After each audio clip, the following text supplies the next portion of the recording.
हाग्रानि मैदेरा फैनानै गं-8 नखरफोरनि न' बां सिफायना गालांदों। लोगोसे माइरं जालांबाय आरो गय दंफांफोरखौबो सिफायना गालाङो। थांनाय 12 आगस्ट मोनानि समाव 37 नं धोनस्री ब्लक कमिटिनि सिङाव थानाय ताराजुली गामियाव बे जाथाया जालाङो। जाथायथिलियाव धोनस्री ब्लक कमिटिनि TCLCC मासिगिरि रुजुगोरा मुसाहारि बिथाङा खौरां लाहैदों आरो खौरांगिरिनि सिगाङाव दुखुथिया नखरनि बिगुमाया मा बुंखो बर' खौरांनि गेजेरजों मिथिना लानि फै।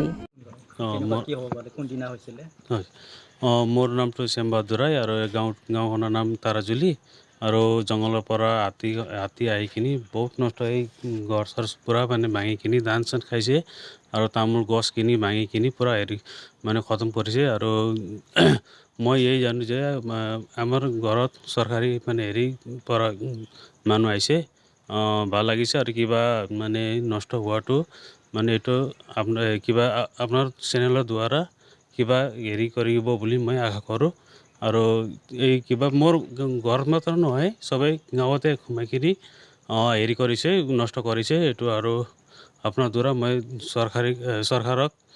जनाऊ जे एटो किबा नष्ट हुआटो माने किबा सहयोग किबा हेरी क्षतिपूरणटो हेरी करिब बुली मैं एटो मैं हेरी करिम और शनिबार दिनटो और 1:30 बजात मान एनेका आमार घरटो राति 1:30 मान बजात माने भांगिकिनी पूरा नष्ट करिसे और एटो मैं इमाने कम और जे सरकार अपना चैनल पर सरकारे और किबा हेरी करिब बुली मैं और आशा करूँ और आसे मोर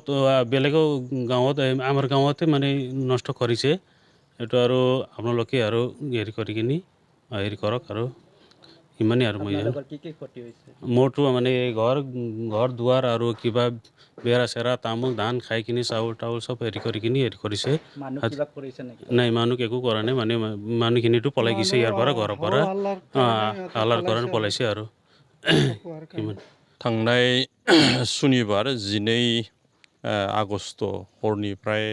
1 बाजिसो रिंगायाव बे ताराजुली गामियाव हाग्रानि मैदेरा फैनानै प्राय 8-9 घरसो नखरनि मानसिफोरखौ माने आक्रमण खालामनाय बायदि खालामनानै न'नि बेराफोर सिफायदों आरो गय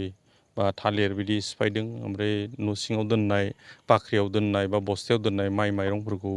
जालांजोबदों होननानै बिथांमोना जोंनो फोरमायदों आरो गाव निजेनो आं नायफैनाय नुफैबाय बे श्याम बाहादुर माने राय होननायनि न'खराव दा बेवहाय प्राय न' गंनै मोनसेया थिं सायलामोन आरो मोनसेया मोजां न'आनो मानसि थाग्रा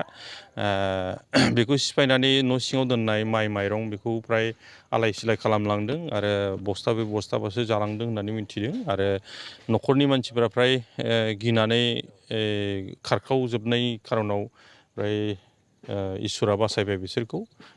जिबन जेबो जायाखै थेवबो आं आसा खालामदों सरकार तरफनिफ्राय जिहेतु बिनि सोमोन्दै प्राय फोरमायहरनाय जाबाय आरो बिथांमोननि दुखुनि समाव आङो नुजाफैनानै आरो बिथांमोननि जि सुखु दुखु बेखौ आङो दिनै माने हलाक लाफैदों नायफैदों आरो आसा खालामदों सरकारा बिनि प्रति बिहित बेबस्था खालामगोन होननानै आं आसा खालामदों आरो बिथांमोननि दुखुखौ लानानै बा जि हाग्रानि मैदेरा जि बिथांमोनखौ जि माने माबा खालामबाय माने खथि खालामबाय बिनि निस्सय सरकारा खथिपुरन होनायनि बेबस्थाखौ खालामगोन होननानै आं आसा खालामो।